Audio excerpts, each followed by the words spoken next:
अस्सलाम वालेकुम dear viewers, welcome to Sindhi infotainment. अज जी हिन वीडियो में असां ॻाल्हि कंदासीं police department government of Sindh जी। Police department government of Sindh job vacancies announce कयो आहिनि for the post of police constable and lady police constable BPS 5 in special police force. Application are invited from the candidates having domicile of Sindh province district concerned against the following post of police constable and lady police constable BPS 5 vacant in special police force of Sindh police department. जेको भी सिंध जो domicile रखंदड़ आहे उन जे लाइ जेको आहे ही वैकेंसीज आहिनि। Special police force Sindh police जे डिपार्टमेंट में ही वैकेंसीज आहिनि। अचो त ॾिसूं था हिननि जी डिटेल्स छा आहिनि ऐं हिननि में अप्लाई कीअं करे सघिजे थो।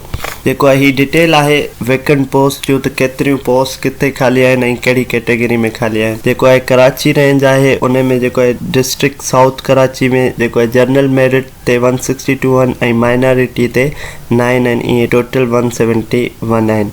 ईअं district city Karachi, district central Karachi, district west Karachi ऐं डिस्ट्रिक्ट ईस्ट कराची, इन्हनि खे मिलाए करे जेको आहे जनरल मेरिट एंड माइनॉरिटी खे मिलाए करे 171 पोस्ट आहिनि। डिस्ट्रिक्ट मलीर कराची में 176 आहिनि ऐं डिस्ट्रिक्ट कोरंगी कराची में 171 टोटल पोस्ट आहिनि। ये टोटल जेको आहे कराची रेंज जे लाइ 1202 पोस्टूं आहिनि। ईअं ई जेको आहे उन खां अलावा हैदराबाद रेंज जी जेका आहे ही आहे detail. District Hyderabad, district Jamshoro, district Badin, district Tando अलाहा, district Thatta, district Dadu, district Matiari ऐं डिस्ट्रिक्ट सजावल, डिस्ट्रिक्ट टंडो मोहम्मद खान, इन्हनि सभिनी खे मिलाए करे जेको आहे 531 पोस्ट आहिनि। ऐं ही जेके पोस्ट आहिनि पुलिस कांस्टेबल जे लाइ आहिनि।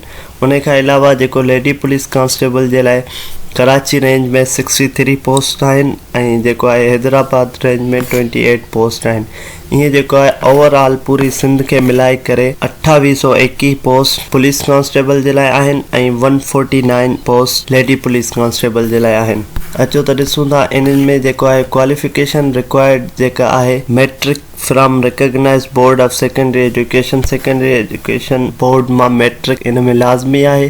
जेको फिजिकल स्टैंडर्ड आहे उहो इहो आहे त 5 फुट 5 इंच जेको हाइट हुजे, चेस्ट 33 इंच हुजे ऐं जेको आहे रनिंग हू क्वालिफाई करे वञे 1600 मीटर इन 7 मिंटनि में। ऐं जेको आहे एज लिमिट आहे उहा हिन जी आहे 18 खां 21 साल। मीन्स 18 खां 21 साल जे विच में जेके भी कैंडिडेट आहिनि उहे अप्लाई करे सघनि था। फीमेल जी जेका आहे हाइट 5 फुट हुजे ऐं विथ साउंड हेल्थ। फिजिकल जेको आहे हुनजो थींदो must walk 800 metres in 14 minutes. 14 मिंटनि में उनखे 800 मीटर्स वॉक करणी आहे।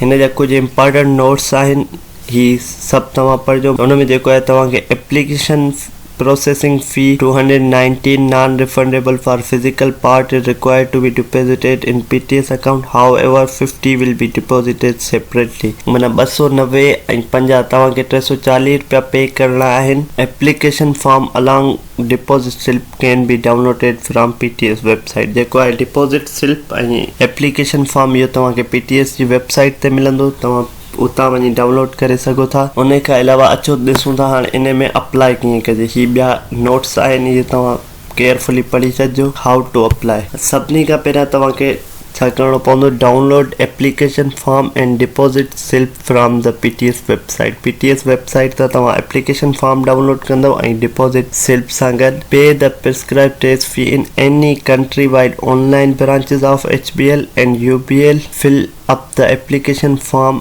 प्रॉपरली। तव्हांखे जेको आहे कंहिं बि HBL या UBL जी ब्रांच में इन जी फ़ी पे करणी आहे ऐं तव्हांखे फॉर्म फिल करिणो आहे। ऐं जेको आहे तव्हांखे डिपॉजिट स्लिप जी कॉपी सां गॾु सेंड करिणो आहे PTS जे हेडक्वार्टर। जेका ही एड्रेस ॾिनल आहे PTS headquarter 3rd floor Adeel plaza Fazle Haq road Blue area Islamabad. हिन जी जेको last date for submission of application form is 10 January 2022। Last date submission form हिन जी 10 जनवरी 2022 आहे। ऐं उन खां पोइ अगरि कंहिं फॉर्म सेंड कयो या कंहिं पोइ अप्लाई कयो त उहो एलिजिबल न हूंदो, उन्हनि जी एप्लीकेशन रिजेक्ट थी वेंदी। त कोशिशि करे टाइमली अप्लाई करे छॾियो। उम्मीद था कयूं त तव्हांखे सम्झ में अची वियो हूंदो त हिन police constable and lady police constable जे लाइ अप्लाई कीअं कजे। वधीक अहिड़नि इंफॉर्मेटिव वीडियोज़ जे लाइ असांजे चैनल सिंधी इंफोटेनमेंट खे लाइक कयो ऐं सब्सक्राइब कयो। अल्लाह हाफ़िज़।